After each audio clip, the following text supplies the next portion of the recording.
Tara's system for real. I was giving examples of the disconnects earlier, and I was just making up to give you examples. Now I'm actually going to articulate what I'm feeling in her system, and we're gonna walk through what we would do when we find these disconnects. So I've got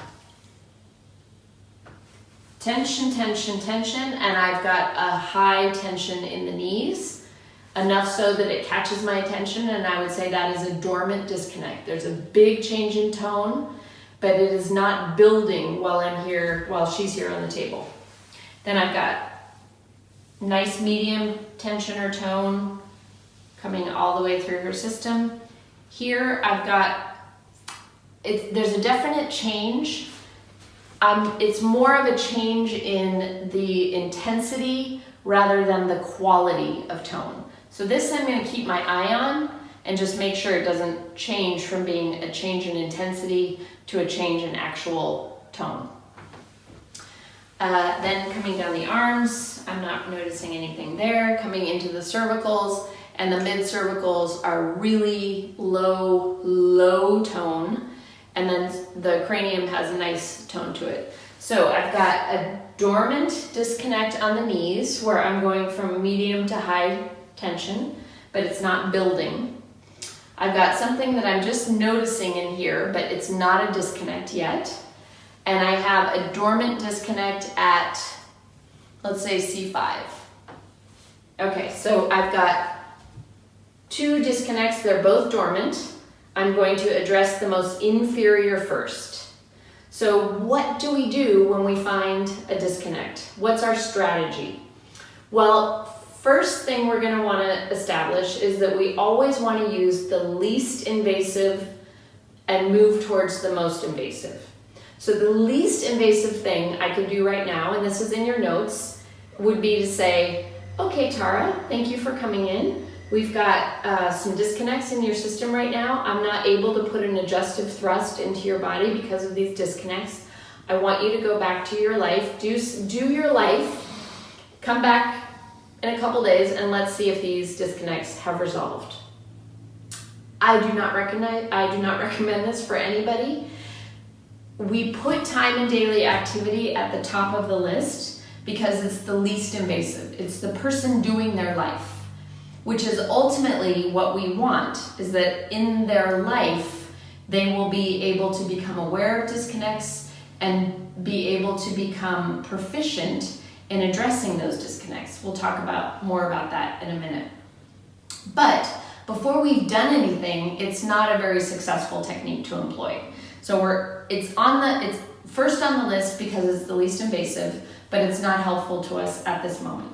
So in this moment, my first choice, and before you've done anything with the person's system, our first choice is always going to be breath.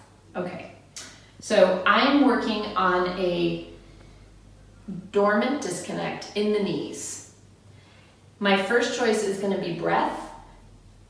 If you don't have a person who's very body aware, don't ask them to breathe in their knees. You can just, while you're holding on to those points of origin, and we're holding on and becoming aware of what's going on under our hands, we can just ask the person to breathe towards our hands.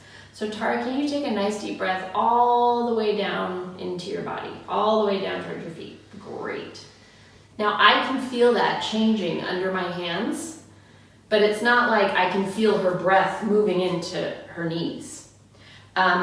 For people who don't have a lot of body awareness, it's tricky. You can ask them just to take a nice breath and see how far it goes. Now, most people, at least in Europe where I live, I ask people to take a deep breath and they do something like this. Like they don't know what it means to take a deep breath. So if that's the case, ask them to take a deep breath. Make a note for yourself, this person doesn't know how to breathe very well. And also be aware that if there is a big disconnect in the system, they may not be able to even feel what's going on below that disconnect. So we give them an opportunity. Now in this case, That was actually enough. Tara was able to take a nice deep breath into her system. Her knees went, oh yeah, I got that. Great. Let's pretend like she didn't do that, and we'll go to our next option, which is a change in position. So what could that mean? I could have Tara stand up.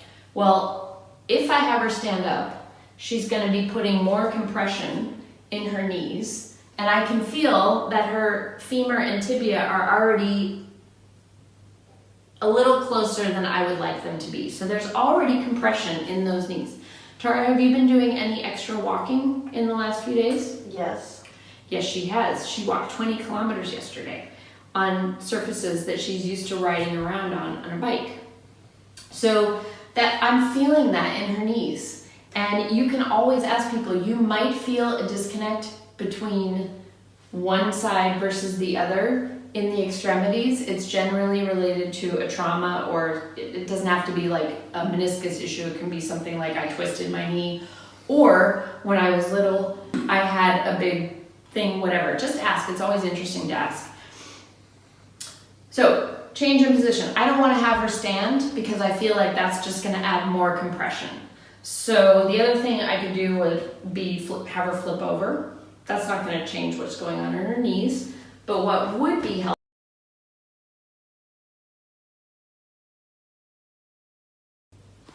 okay, so we're going to lift up these feet just a little bit and see if having that is going to create more ease in that knee area. That would be my second choice, would be a change in position. Now, a lot of you have bolsters in your office, extremely useful. A lot of you will have foot pieces that can be lifted up. If you don't have either of those, lots of things. You can roll up a yoga mat, you can roll up a blanket, you can roll up a towel. Be creative and have fun with it. It's really fun actually to find different ways to create change in position without having specific tools. You can do this, guerrilla adjusting. If you don't have a table, just make it up. Okay, so I can feel that actually is really nice for her system. Her system is very happy with that. Her knees feel much nicer. Let's pretend that didn't change anything. Then we would go to our next most invasive step, which would be a long lever. Now, if we're working in the knees, what would be my long lever? Pulling on her leg, right? I could pull on her arms, but it's going to be more direct if I pull on her legs. So I'm going to have you come in a little closer. And what I'm going to do, now I felt like there was compression and a little bit of internal rotation on that knee joint, which was creating the disconnect. So what I'm going to do is I'm just gently, and please play with this because each person is going to give you a different amount of flexibility and ease when you're using a long lever in their system. But long levers are so powerful and really underutilized, so make sure you have a chance to play with this. So right now, what I'm doing is I'm just gently pulling, and I'm holding on the ankle so that I'm really affecting the knee joint. I'm also creating some space in her hip joints and all the way through her low back. So you can kind of see the way that's moving. As I release, you can see how that's shifting. Now, I could also lift up a little bit. I could put a little more external torque because I felt that internal compression. But what we're doing is we're creating some expansion of that compression, and we're addressing that internal torque. The other thing that I could have done is asked her to take a deep breath. And sometimes that is really a nice combination. So Tara, if you can take a nice deep breath right into my hands.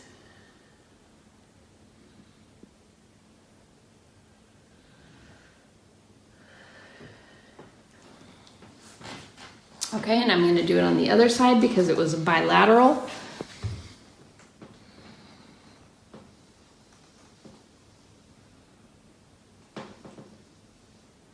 When you're in the office, you can pull, you can use your own weight to pull back. It's actually really nice when you do a lot of long levers in the office. It's a great way to stretch during your day.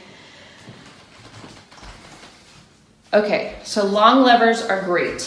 What does that look like in other areas? We can use the arms, we can use the hair, we can use the jaw, we can use the ribs. So anything where you feel like you can get access to anywhere in the body with using a lever rather than right on the place itself, that's using a long lever. And really play with the long levers, they're fantastic. Our next choice, which is the most invasive, meaning I'm going to be doing the work and Tara's body is going to be receiving, but it's the least active her system is, which means I'm doing the most of the work. So it's our least favorite because really we want her system to be doing the most work possible. So don't fall into the trap of just saying, well, I'm just going to do it. I'm going to go ahead and do the short lever because then I'm the fastest. Because it doesn't necessarily mean it's going to be the fastest. And it's the least effective way to teach her system to establish continuity on its own. So short lever is a great tool. It's the most doctor-oriented tool, chiropractor-oriented tool, and it's the least effective in teaching the person on the table how to take care of establishing continuity in their own system.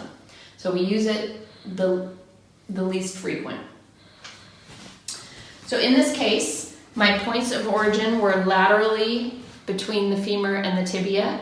I had compression, pushing those two together, and I had a little bit of internal rotation. So what I'm gonna wanna do is with my fingers being the short lever, I'm gonna wanna create some distraction. I'm gonna wanna create a little bit of external rotation, and I'm doing the work, but I am gonna ask Tara to take a nice deep breath for me because that is gonna help, and particularly if you're doing this in the spine or cervical spine or in the cranium, the breath is gonna be really helpful. So you can see, it's for me, I'm doing the most work, and it's my least favorite. But it's really effective. And can I have you take a deep breath, Tara?